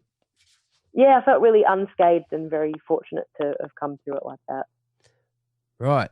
So on to And that. then I hit the studio. Yeah, that was my next thing. So how long after that did you get in the studio and record that Latin album? I reckon it was pretty soon. Yep. We were ready to go. It was within months. I think I released that in 2015. Mm-hmm. So I would have been working on it 2014, probably into early 2015, and I released it in September, I think. Mm-hmm. So it was it was a quick turnaround. Like I said, we were ready to go. You know, I had other guys, and yeah, I mean, for me financially, I can't remember what I did back then. I think I'd been working enough, and you know, through The Voice, being on the show, I had a lot of work, like a lot of gigs from leaving it, because you'd had your face on national telly, and people wanted to book you for things, which were great. You know, I had a lot of corporate work, a lot of gigs with my band, and it was a really good run. Like it was fruitful, you know, a good fruitful year. I felt really productive, and so I'd saved a lot of money. I'd saved enough money to get into the studio and pay the boys and pay the studio and just make another record, you know. And yeah, I bloody loved it. We had fun, and all the guys that I had on the album were really great mates, and we had a wonderful time in the studio, and yeah, released it, and it got nominated for an ARIA for Best Jazz Album of the Year, which was awesome. really cool. That's great. Yeah, I was really, really stoked with that. As did the Christmas album too, I think. I think that was nominated too, I think. So yeah, I was kind of, I was really pleased with it. That's awesome. Now that album, Cosita Divina. Did I Cosita Divina? Cosita Divina? Cosita Divina. Cosita Divina. Cosita Divina. Yeah, it's yeah. It means like, you know, when in English, you know, well, you've got kids, you know, and you might sort of grab their cheeks and you kind of go, oh, like, I don't know, it depends how well they've behaved. You cute little thing. You cute little thing. Right. It's the Spanish sort of saying for Cosita Divina. It's what my husband used to always say, and so that's why I wrote that song for him, about him. That's really cool. There's one song, because I was listening to the album the other day, and there's one, there's one song particular, and I listened to it and I went, how the hell did you sing that? So I'm gonna play a little bit of it. All right. I think I know what you're talking about. Can you hear that? Yeah. Right. Yeah. So here it comes. Listen to those boys go. Woo. So the song's called Crickets Sing for Anna Maria. Listen. Hey Maria, Papa said, you better go to bed. Maria, Mama said, you better go to bed. Your little sister said, you better go to bed. Your older brother said, you heard what Papa said, you better say goodnight. You better shut the light. Your Papa told you no, you can't go out tonight. But Papa didn't know Maria had a date and couldn't let him wait. So in a little while, she waited till the lights were low. She went up the window to a bow, and so there's a lot of hugging him, a lot of kissing him, a lot of hugging him, a lot of kissing him, a lot of happiness. Right. So for me, Aww. how do you breathe? It's like that makes me miss my boys. It's making me really? miss my boys. I want to do a gig. Shit, I want to go and do a gig. Oh gosh, how do I breathe? Yeah, I mean, yeah, God, I don't know. This is Open my mouth and hope for the best. Yeah, this is speaking from a non-singer. And I did try to give it a crack myself. And good. Probably got about a couple of words in, and then I'm No. You know. No. It's all that. Technically, it's very swimming cool. I do Right. in the ocean. It's all my Bondi Bay swimming, I reckon. Right. No, it's not that. No, that's cool. Well, I mean, no, it could be. It could have something to do with that. I don't know. I mean, I've always loved up-tempo things, Yep. I must admit. And I don't think, I think it's a skill that, you know, obviously like anything, the more you do it, the better you get at it, hopefully. Mm. And I think it was early on, you know, back in the days, I'm talking about singing with James, you know, and being on the road with him for so many years. And in those early days, we were on the road a lot. You know, I never really technically moved out of home because I didn't have to, because I was never there. Like, mum and dad said there was no point going and renting somewhere or living somewhere because you're never home anyway. Mm. So we'd be doing a lot of gigs and being with him on the road, you know, and on stage next to him, you just always have to come up with stuff that would, you know, I don't know, what's the word, like stuff that would keep up with what he's doing. Like he's so phenomenal. Right. And tempos would change, you know, all the time. And we used to do an arrangement of Undecided, which is the first fast kind of like, first you say you do, and then you don't, then you do well, that's when you won't, you're undecided now. So what are you gonna do? Do, like a little stop in that thing. And I remember just thinking when we first did it, oh God, how am I going to keep up with that? You know, so it was just like the repetitive thing. And also too with him just trying to keep up and trying to keep things that would keep you on your toes, keep him interested, keep all of us interested in what we were doing, you know, like up the ante, so to speak, every day, because he was always on, you know. Right.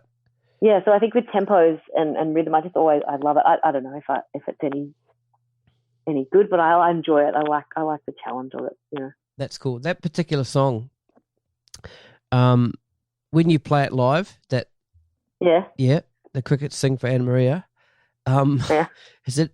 So do you count the songs in yourself, or does Tim count them in? Or Yeah, I mean, if you talk about that record there, that's my band. It's Kevin Hunt, Phil Stack, and Tim Firth. They're my trio. I do. I mean, I think actually now, because that was done I think now on the road we probably do it a bit up on that sometimes, faster, which right? gets all of us into a bit of trouble sometimes. But no, I do like to. I mean, Tim, you know, Tim. I'm sure you know Tim. You know, sometimes will look at me if I'm counting something, and you can just see it in Tim's eyes. He's like, "Pask, no." Right. So often I'll throw it to him. Oh, you take it, Tim. You set it up. You know where you want it. You set it up, because it's a feature. It's a drum feature on the show too, on the band when we Yeah, because there's a solo in that, isn't there? That song. There is. Yeah. Awesome. Yeah. He's cracker, man. Yep. Tim's something else. I love him. I love all of them. Have you been following Tim's Instagram these last few weeks? Yes.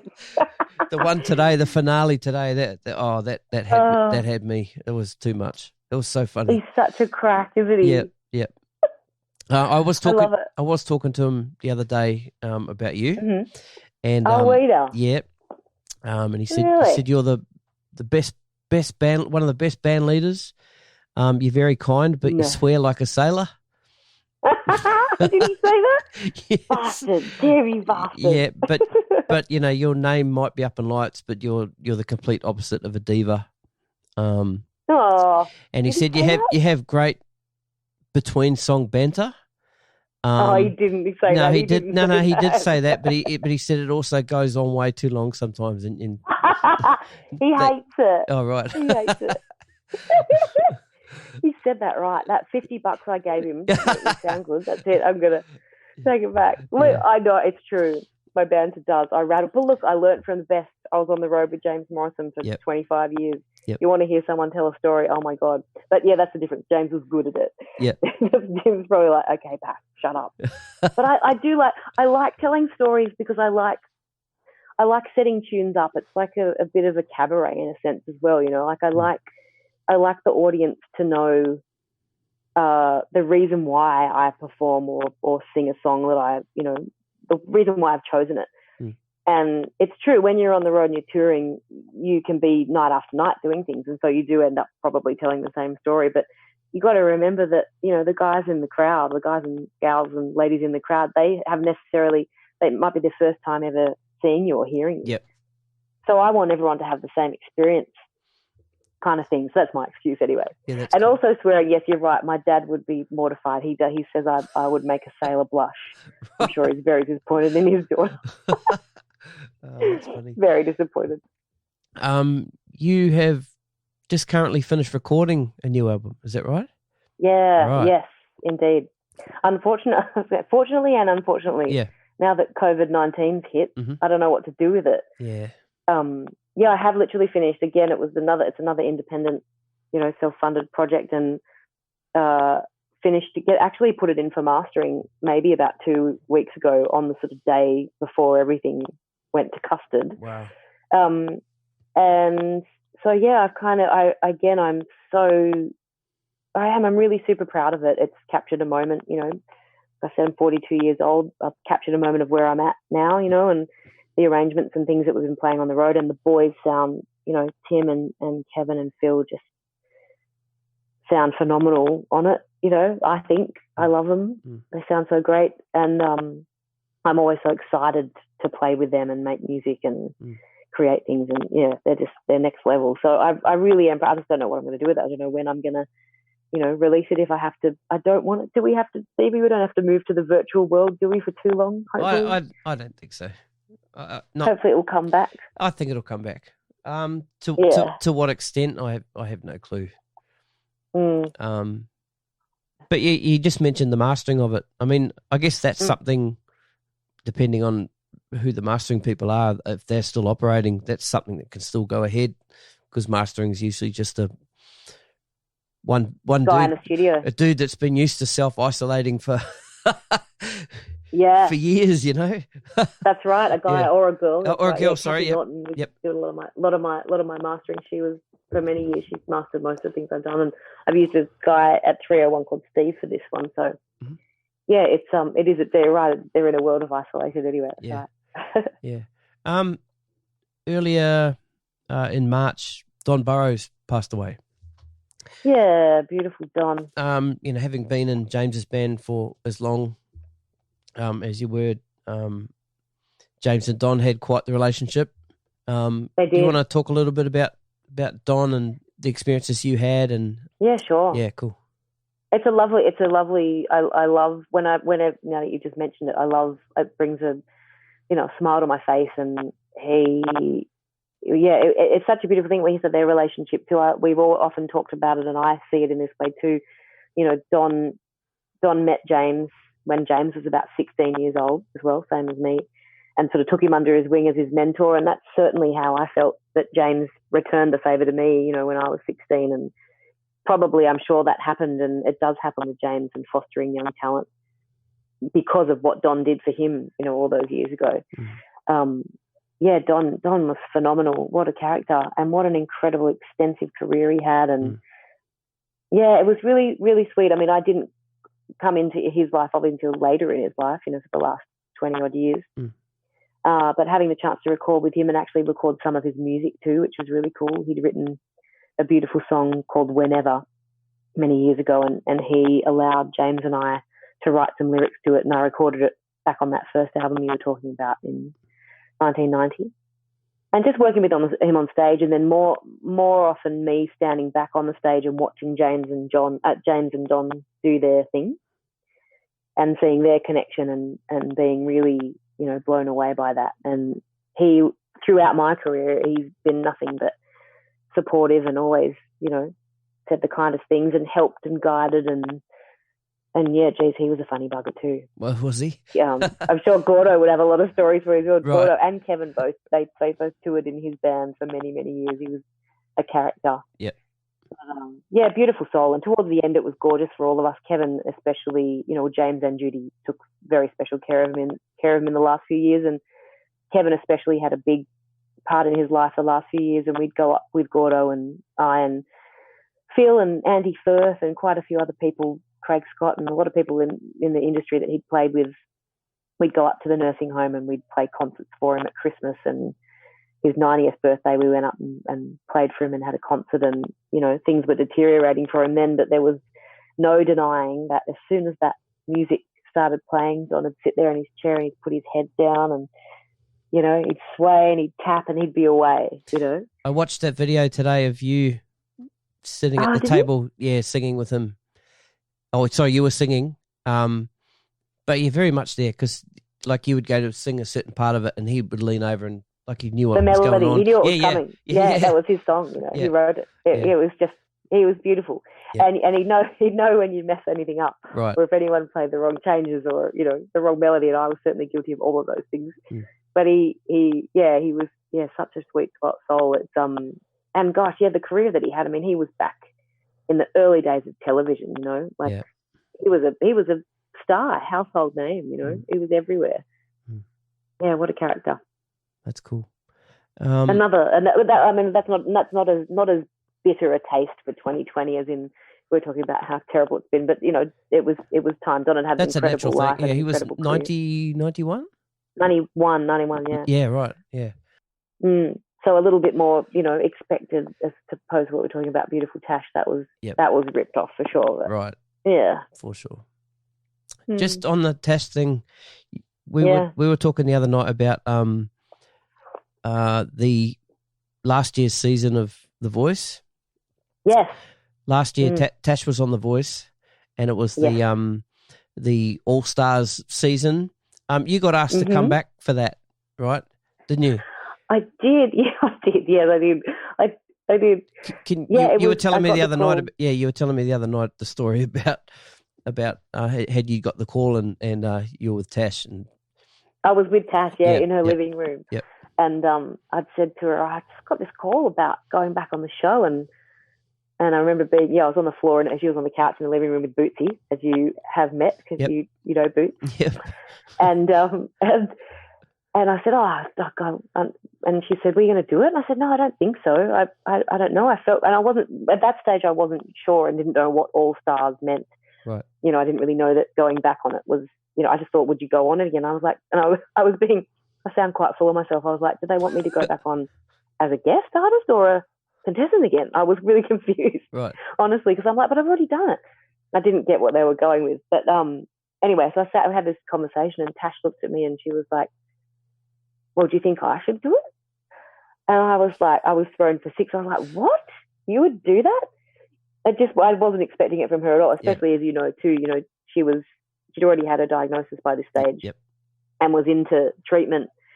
And I just remember seeing her face and she thought, well, yeah, why not? And I thought, absolutely. I thought to myself, the same reason why, well, not same reason, but similar reasons. I thought, well, yeah, she's having that feeling that I had of like, well, why don't I give it a go? And, I was thinking to myself, this could be a great thing for her. It could be, if she wants to do it, it's something she wants to do. It could be a distraction maybe as well from what she's having to deal with. Because, man, the last year and a bit, she had so much to deal with.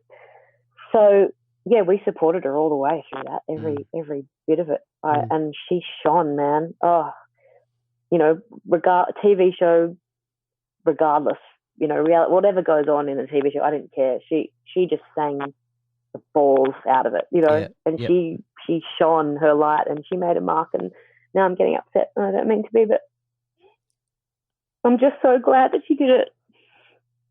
Along with that, sorry, dude. It's all good. Sorry, dude.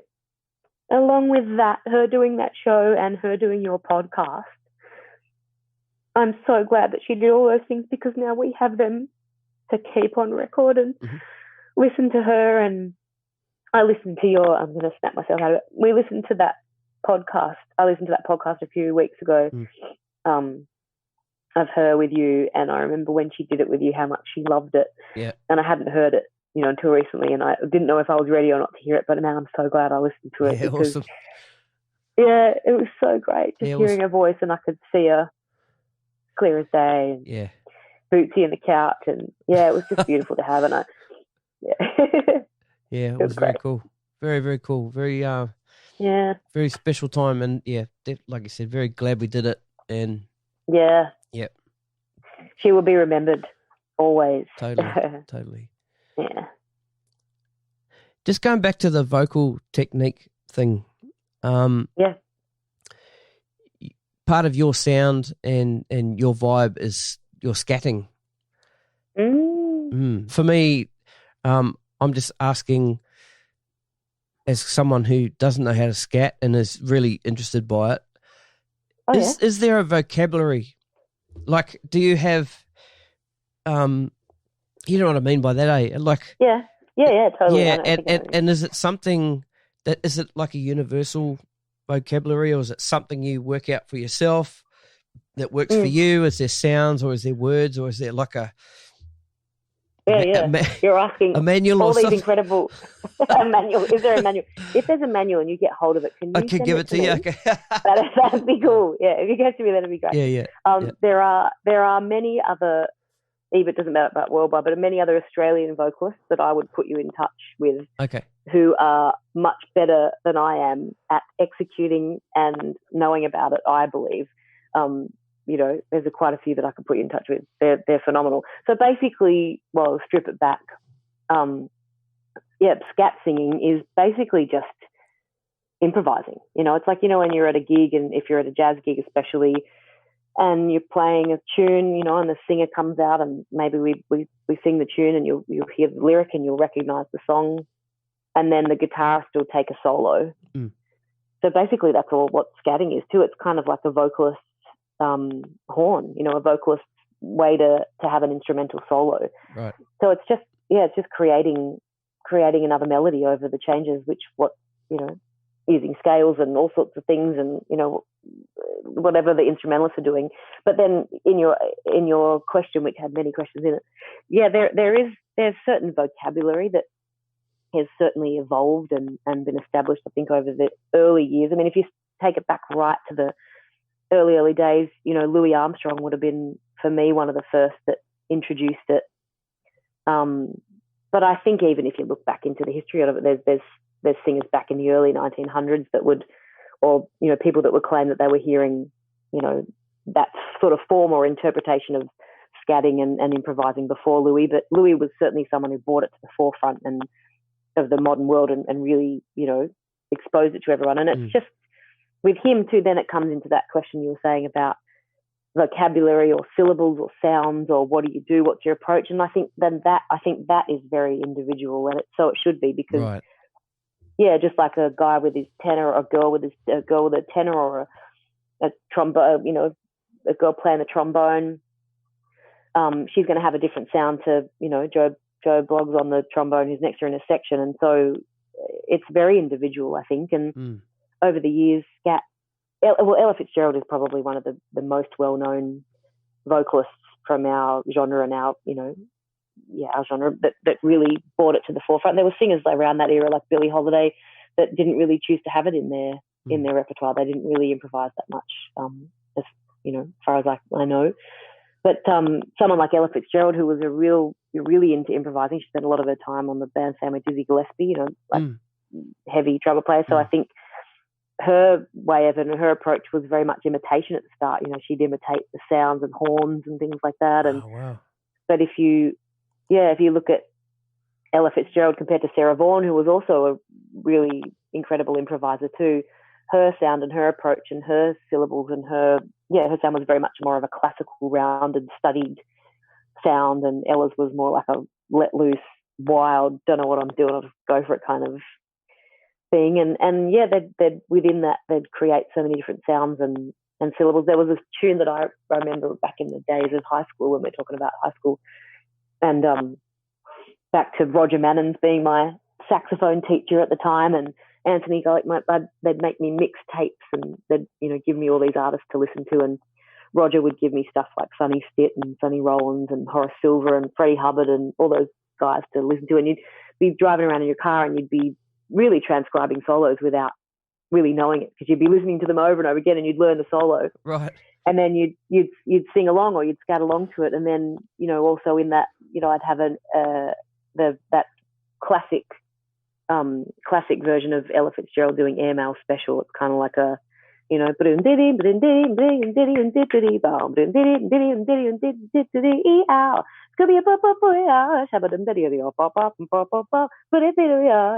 it would just be it was so exciting for me to hear, and I would practice that and listen to it over and over again until I got the whole thing down. And she'd take you into like growly sounds and all these different things that she'd do with her voice. And that really, as a teenage girl, that opened up to me, going like, my God, you can do anything in this shit. You can do anything you want. She had influences. She was influenced heavy by the Boswell sisters back in the day. These girls brought up in New Orleans, and Ella Fitzgerald would, want to emulate Connie Boswell and all that sort of stuff. So it's all been handed down through the ages, and now it's morphed again and there are so many great vocalists who are incredible improvisers. And I'm not being down on myself. I really don't count myself as one of them. I really don't, because I love having a try, so to speak, and I love doing it, and I dive in, but I'm terrified of it at the same time. But there are a lot of singers in this country, especially who are really great improvisers, I believe. Awesome. Yeah. That's a great answer. Thank you for that. Oh, thanks, mate. That's all good. You got to sing for Princess Diana back in the day. Yeah. Right. That's pretty cool. Yeah. How'd that go down? I reckon that was back in high school days as well, towards the end, like maybe year 12 or something like that. I was 16, 17. It was, again, another one of those things that my music teacher had somehow got us involved in, something to do with the education department. And it would have been maybe one of those Victor Chang charity balls, and she was going to be there. So we were booked as the school band to go and play the national anthem, which was really cool. Back in those days when I had no problem singing the national anthem, I was really proud. Right. Yeah, nowadays I think we could do with a revised version Something different of our national anthem, I do believe. Mm-hmm. But back in those young, naive days, I was so nervous thinking, am I going to get the words right? It's the one song that you get asked to sing that you're petrified of because everyone knows the bloody lyrics. But she was really sweet. It was I'm not a royalist by any means, but, you can't deny the fact that she had a huge international presence. She was a pretty cool chick from what I could see of the things that she'd done and charitable things that she'd done in her life. And, yeah, it was a bit of a thrill. And she came over to us and met us and shook our hands and thanked us. And just remember seeing her surrounded by a sea of photographers and thinking, my God, what a gig. That's full on. And she even said to it, she even whispered to us and my music teacher going like, it's not really, it's a bit crazy, isn't it, all this? And we're like, yeah, it's totally crazy. Far out. Yeah. She was almost like, that was, I think, one of the gracious things I could see about her, that she could see us. We were perhaps probably a bit overwhelmed, and she would make us comfortable by going, oh, gosh, with all this malarkey, it's a bit crazy. Yeah, right. What a sweet thing to do. She didn't have to bother to do that, Yeah. But she did. Yeah, that's cool. Now, before this, we kind of touched on it a little bit. You've got the new album in the can, so to speak. Oh, yeah. Yeah. Up to that point where COVID-19 sort of come in, what was, besides your gigs that you kind of had booked, what was the plan? The album out, tour, that kind of thing? Yeah, all that stuff. Yeah, definitely that. I had a great, even just like really close to home, like this last 2 weeks, I was supposed to be in Adelaide for a week doing an artist in residency down in Adelaide with some school kids, which is something that it's only sort of, I used to do a lot with James when we were working. We'd tour around and we'd go into schools and workshop kids, which was a thrill because that's how it started for me. I know how important those moments can be. And so I've only just started recently doing stuff like that with a really cool trumpet player friend of mine and arranger and composer from Melbourne, Ross Irwin. He's really cool cat. He plays with the Cat Empire and does a lot of their arranging and horn writing, and he's just been a great mate for many years. So him and I go to a lot of colleges in Adelaide and we do a lot of workshops for a week, artist in residence with the kids, and then we do a big concert. So that was one thing we were doing now, like as we speak kind of thing, which was really cool. And then I had some fun corporate stuff coming up, and then, like you said, the album with definite gigs and album release, all that stuff. And and even working into Christmas, we had, my agent and I we had stuff in the book for Christmas that, I don't know, may still go ahead. Yeah. It might. Really, I don't, do you reckon, Stevie? To me, I think we need a vaccine for this thing. Yeah. Before anything opens up again, and, it needs, like we said before, it needs to be manageable somehow. But yeah, like I said, I'm no expert, but just sort of the vibe I get, we sort of get through that, managing the curve, reducing the curve, get it to a point where it is kind of controlled, and maybe that vaccine will come and then some restrictions will be lifted, and maybe it'll come back to the 100 people venues. I don't know. That's my kind of bag. I'm good with that. Yeah, that's what I said. I could definitely do that. That's what I thought. Yeah. That's my niche. I'll do that. Yeah. But I was thinking, with the travelling too. The country can't really be open. Say if the vaccine's not in, but you eradicate the disease, and we don't have any more cases left in Australia that we know of, we'll be pretty much out. But that's it. If you don't have a vaccine, you can't open the doors again, can you? Really? What's the point? Yeah, I don't know. I don't know either. Gosh, silly. We're just in it. Silly trying to work it out. Beyond our control. We'll work it out. Emma Pask, so much. Oh, forgot to say thank you then. I just said Emma Pask, so much. so much, yeah. I'm good with it. No. You are so much. Too much. Emma Pask, thanks so much for being with me on the podcast today. Thanks, Stevie. Really honoured to have you on the show, and we did have this teed up to meet in person. I was coming out to Bondi. I know. Yeah, but What a drag. it's all good. We'll definitely catch up soon, and hopefully it's I still love that gigging. at least we've been able to see each other in this technological setup that we've got here. That's pretty cool. Yeah. Yeah. One of the winners out of this whole COVID-19 is Zoom video conferencing. I know, right? It's so true. Yeah. They should be sponsoring you for all your work that you're going to be doing now. Yeah. from now on. Apparently there's been some security issues. That's why I sent you that message today saying Okay. when we go to talk, you'll have to put in a password, because apparently there was some political party meetings, government meetings that got infiltrated. Some people somehow got the link, and then they just sort of logged it, like just sat in on these meetings. Course. Yeah. Well, that's what I did with you last time, because I have a Zoom account. Yeah. I didn't put the password in. I just pressed the link and it came straight through. Oh, how funny. Yeah, but then when I went to resend this link, the password has to be there. So anyway. Yeah, interesting. Oh well, mate, I'm thrilled. Thank you so much for thanks so much for wanting to listen to me ramble on. I appreciate it. My pleasure. All right, Emma, we'll catch you soon. Thanks, dude. All right, yeah, catch ya. for sure. See ya.